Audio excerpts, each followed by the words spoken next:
Bonjour à tous, bienvenue au journal de ce lundi 6 juillet 2020.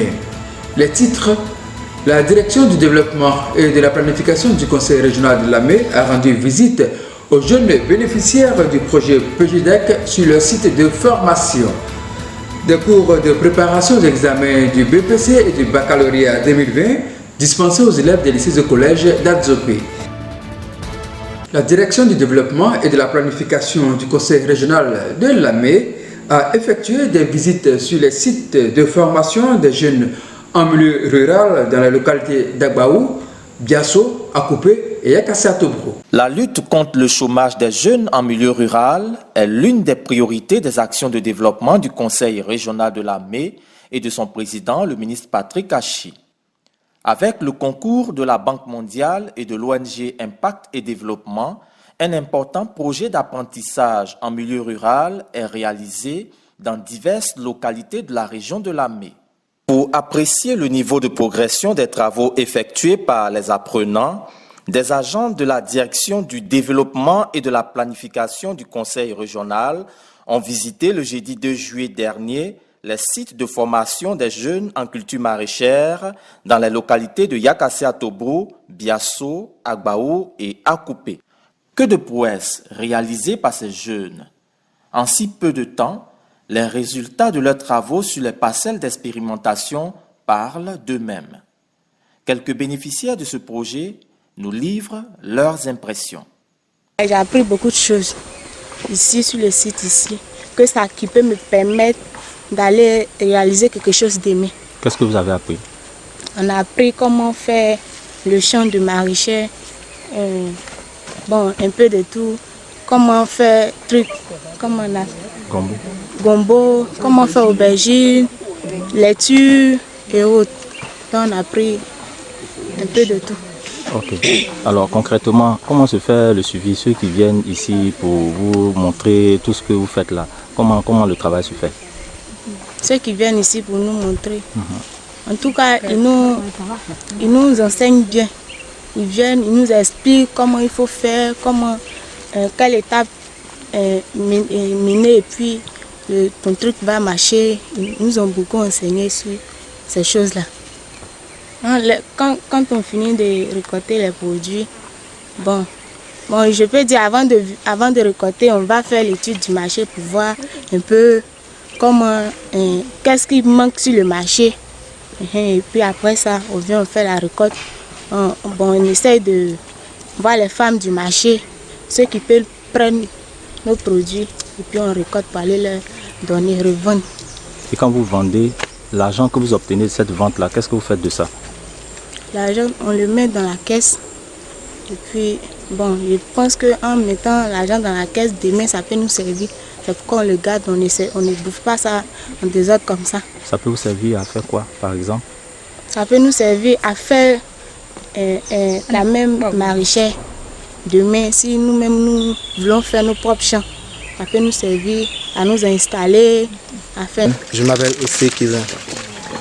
Alors nous sommes ici sur un site du projet PGDEC. Alors depuis quand est-ce que vous avez commencé à démarrer ce projet ici? Le projet a été démarré depuis le 13 janvier 2020. Et qui a fait venir le projet? C'est le conseil régional qui a fait venir ce projet. Et quand vous récoltez vos différents produits ici, comment vous les écoulez? Vous envoyez où pour vendre cela? Les différents produits que nous récoltons ici, on s'en va sur le marché d'Akupé pour les vendre. On les vend en gros, des fois on s'en va les vendre en détail. Et ça peut vous apporter combien par exemple? Ça peut, des fois souvent ça nous rapporte 8 000, 10 000, 15 000 comme ça. La mise en œuvre de ce projet qui s'inscrit dans le cadre des projets PGDEC vise à assurer l'autonomisation des jeunes en milieu rural.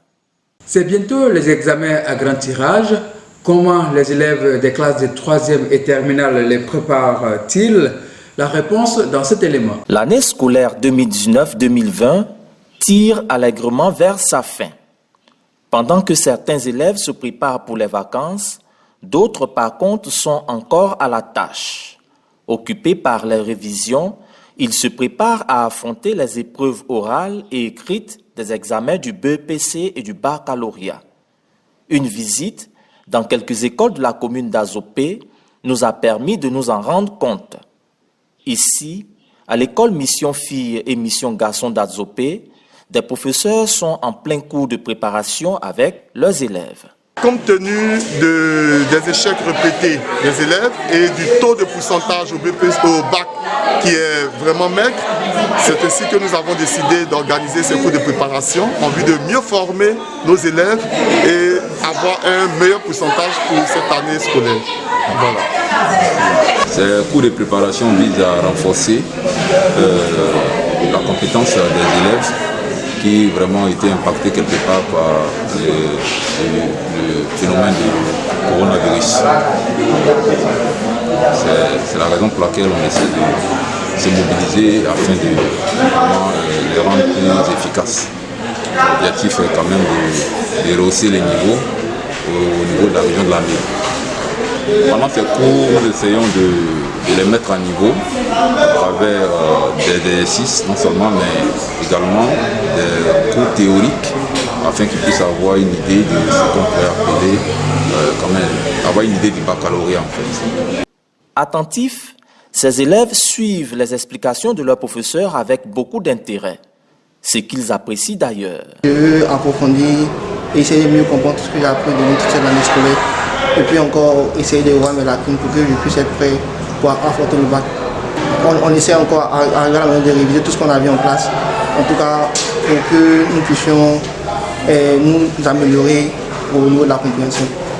On n'a pas la capacité de tout maîtriser, donc on vient ici pour qu'on puisse avoir une bonne connaissance des cours et mieux les maîtriser afin d'avoir un bon résultat. Alors, es-tu sûr de toi que ce que tu apprends ici peut te permettre bien sûr de réussir à l'examen? Oui, parce que les professeurs qui t'enseignent, on comprend tout ce qu'ils disent. Même si tu ne comprends pas, tu poses, c'est pour poser plusieurs fois la même question, tu vas poser, ils vont te répondre. Une bonne préparation s'avère nécessaire pour permettre aux élèves de mettre toutes les chances de leur côté pour leur réussite aux différents examens de fin d'année. L'adage le dit si bien, qui veut aller loin, ménage sa monture.